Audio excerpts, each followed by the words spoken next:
नमस्कार दोस्तों। Stock market studies में फिर से एक बार आपको बहुत बहुत स्वागत है। तो आज यहाँ पे मैं बात करूंगा एक पेट्रोकेमिकल इंडस्ट्रीज के बारे में। तो पेट्रोकेमिकल बहुत सारे अलग अलग अलग सेक्टर वाइज कंपनी होते हैं। जैसे कोई कंपनी पेट्रोल मैन्युफैक्चरिंग करते हैं, और कोई कंपनी देखा जाए तो कोई रिफाइनरी करते हैं, कोई डिस्ट्रीब्यूशन करते हैं। तो आज मैं बात करूंगा एक स्टेट ओनर कंपनी जो पेट्रोकेमिकल को डिस्ट्रीब्यूशन करते हैं, और इसका डिस्ट्रीब्यूशन नेटवर्क भी अच्छे तरीके से है।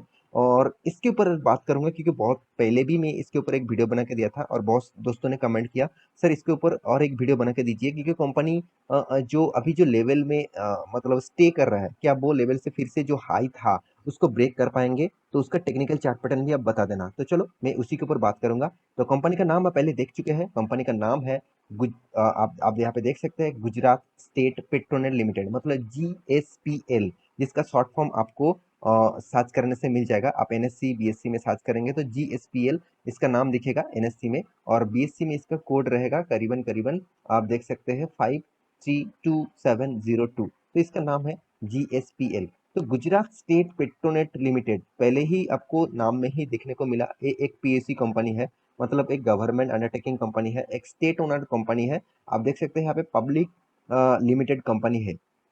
तो गुजरात स्टेट पेट्रोनेट लिमिटेड काम क्या करते हैं वो सबसे पहले आपको जानना है। तो देखिए ये कंपनी यहाँ पे देखा जाता है तो further it is a government company under the company act 2013। तो Gujarat state Petronet limited along with subsidiary of, यहाँ पे देखिए primarily engaged of transmission of natural gas, मतलब जो नेचुरल गैस है उसको ट्रांसमिशन करते हैं, एक जगह से दूसरे जगह भेजते हैं, इसी का बिजनेस है, इसी का काम है। और साथ ही साथ आप देख सकते हैं further it is engaged in business of, यहाँ पे देखिए मतलब इम्प्लीमेंटिंग एंड ऑपर, यहाँ पे देखिए operating city gas distribution and यहाँ पे देखिए generation of electricity through wind mills, मतलब विंड मिल्स मतलब जो विंड प्रोजेक्ट होते हैं, तो उसी के ऊपर भी कंपनी काम करते हैं। तो कंपनी का एक्चुअली नेचुरल गैस और पेट्रोकेमिकल डिस्ट्रीब्यूशन का बिजनेस है, ज़्यादा से ज़्यादा नेचुरल गैस का डिस्ट्रीब्यूशन का बिजनेस है।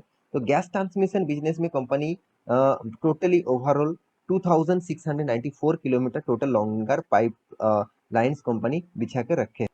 तो कंपनी की एक बार वेबसाइट भी आप विजिट करेंगे तो आपको यहाँ पे पता चलेगा। देखिए GSPL जो है यहाँ पे बताया जा रहा है, GSPL is India second largest natural gas infrastructure and transmission company. तो इसका मतलब इंडिया में नंबर वन कौन है? आप मुझे कमेंट करके जरूर बताना, मैं उसके ऊपर भी पहले वीडियो बना के दिया था। तो टोटल जो ऑल ओवर इंडिया में सबसे ज्यादा ट्रांसमिशन करते हैं नेचुरल गैस का, वो है GSPL। तो GSPL देखा जाए तो सिर्फ ट्रांसमिशन भी नहीं करते, उसका विंड प्रोजेक्ट भी बिजनेस है।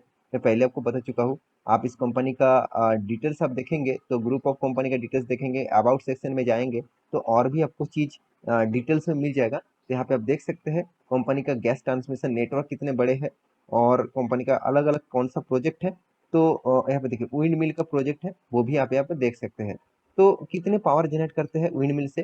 करीबन 52.5 मेगावाट। तो मेगावाट का पावर यहाँ पे जनरेट किया जाता है। कंपनी बहुत छोटा मेगावाट का जनरेट करते हैं, फिर भी पावर सेक्टर के साथ भी जुड़े हुए हैं, और विंड पावर के ऊपर गवर्नमेंट बहुत ज्यादा फोकस दे रहा है, क्योंकि वो इको फ्रेंडली है और कोई भी पॉल्यूशन नहीं होते हैं। फिर भी पावर सेक्टर से एक अच्छा खासा रेवेन्यू आते हैं, जहाँ पे कॉस्टिंग बहुत कम है।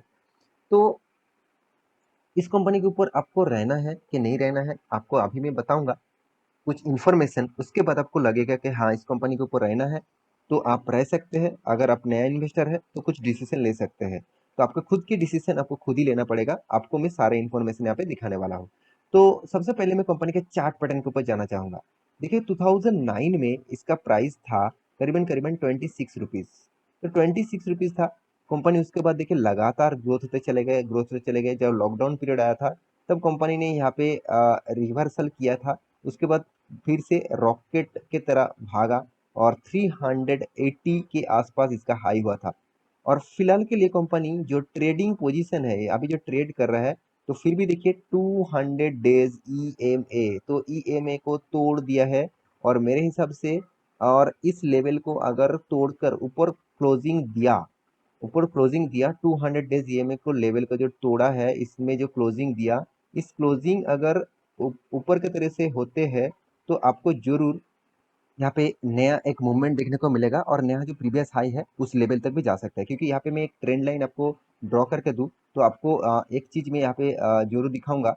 जो इसका जो ट्रेंड लाइन है, जो एक लेवल है, इस लेवल को बहुत बार टच किया, मतलब यहाँ पे बहुत बार टच हो रहा है। तो इस टचिंग लेवल को अगर क्रॉस आउट करते हैं, ब्रेकआउट करते हैं और साथ ही साथ 200 डेज ईएमओ को भी तोड़ते हैं तो एक नया मूवमेंट आपको देखने को मिलेगा। साथ ही साथ वॉल्यूम भी जो है वो स्ट्रॉन्ग वॉल्यूम है। ऐसे नहीं कि वॉल्यूम थोड़ा थोड़ा करके वीक होता जा रहा है।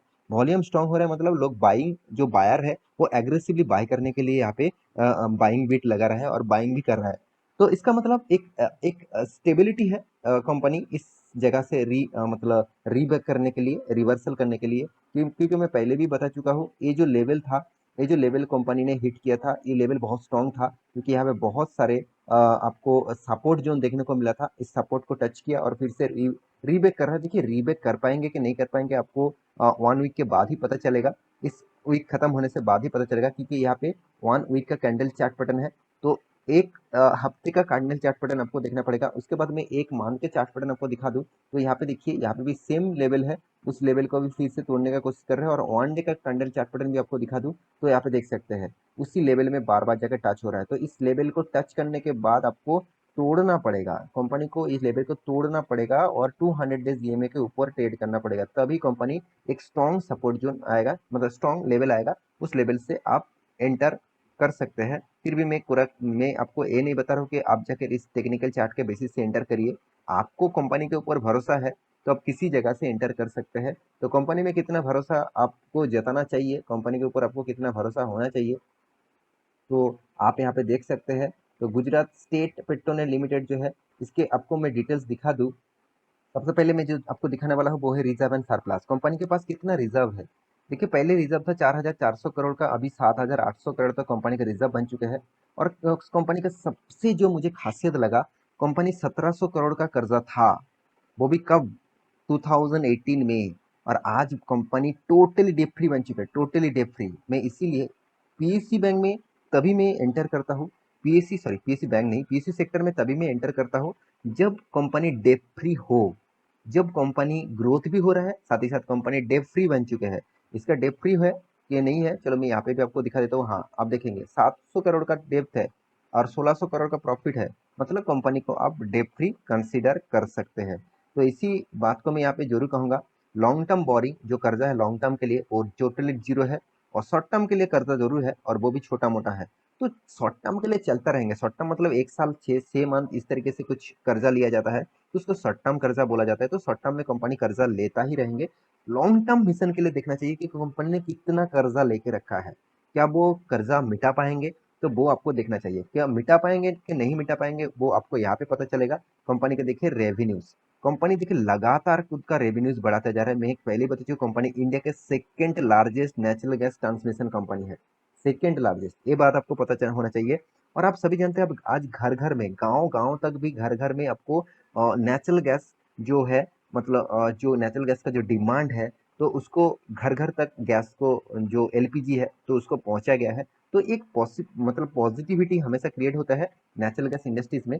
तो इसके बाद आप देखेंगे तो कंपनी का नेट प्रॉफिट जो है वो लगातार अच्छा खासा ग्रोथ मेंटेन में है। कंपनी का रिटर्न ऑफ इक्विटी देखेंगे तो पहले 35% तक है था, अभी 20% बन चुके हैं।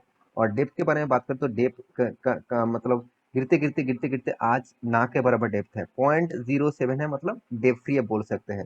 तो यही कंपनी का खासियत है। और दूसरी बात, कंपनी के जो प्रोमोटर होल्डिंग आप देख सकते हैं, 37% होल्डिंग है प्रोमोटर के पास, सॉरी इस बार 37.63% होल्डिंग है। और प्रोमोटर के बाद आप एफ देखेंगे तो एफ के पास करीबन करीबन 16% का होल्डिंग है। डीएस के पास कितना है, अराउंड 32% का होल्डिंग है। और पब्लिक के पास कितना है, पब्लिक के पास 13% होल्डिंग है। तो ओवरऑल बात करूं, हर किसी के पास इसकी हिस्सेदारी है, हर किसी ने इस कंपनी के ऊपर माल उठा के रखे हैं। तो आप भी इस कंपनी के ऊपर माल उठाना चाहते हैं तो एक बार रिसर्च करना, उसके बाद निवेश करना। क्योंकि कंपनी ने आपको डिविडेंड दिया और एक्स्ट्रा कुछ बेनिफिट्स नहीं दिया। लोग तो डिविडेंड बोनस के लिए ही मतलब इन्वेस्ट कर देते हैं। मुझे इस कंपनी में खासियत इसीलिए लगता है क्योंकि कंपनी ने डिविडेंड बोनस ज्यादा नहीं देते। तो आप कहेंगे सर डिविडेंड बोनस देना तो अच्छी बात है, आप कह रहे हैं कि डिविडेंड बोनस नहीं दिया तो कंपनी अच्छे है। बिल्कुल, जो कंपनी डिविडेंड बोनस कम देते हैं वो कंपनी रिटर्न आपको ज़्यादा देते हैं। आप देखेंगे तो रिटर्न के रेशियोज़ देखेंगे तो पॉज़िटिव में है। अगर वो डिविडेंड बोनस ज़्यादा दे देते, तो कंपनी का प्रॉफ़िट मार्जिन कम हो जाता। तो प्रॉफ़िट मार्जिन कम होने के कारण स्टॉक में प्रेशर क्रिएट हो जाता, तो तब स्टॉक में आपको और भी भारी भरकम गिरावट देखने को मिल सकता था। तो कंपनी का ओवरऑल मैं चार्ट पैटर्न आपके सामने ओपन कर दूँ, तो कंपनी टोटल मैक्सिमम आप देखेंगे तो कंपनी ने आपको 540% का रिटर्न दिया। तो आपको रिटर्न के हिसाब से लॉन्ग टर्म विजन के लिए आप वेट करेंगे, तो कंपनी आपको अच्छा खासा रिटर्न दे सकते हैं। तो बाकी आप एक बार स्टडी करना, उसके बाद निवेश करना, क्योंकि टोटल वीडियोस एजुकेशन पर्पस में था। कोई भी रिकमेंडेशन बाय सेल का रिकमेंडेशन नहीं था। तो प्लीज़ इसको एज ए आप एजुकेशन पर्पस में लेना, और आप कुछ यहाँ से सीखे हुए तो मुझे कमेंट जरूर करना, और इसी तरीके से वीडियो पाने के लिए चैनल को सब्सक्राइब भी करना। और आपको किसके ऊपर टॉपिक के वीडियो चाहिए तो मुझे कमेंट भी कर सकते हैं। मिलते हैं नेक्स्ट टॉपिक लेके, तब तक के अच्छे से रहिए, अपने ख्याल रखिए, बाय।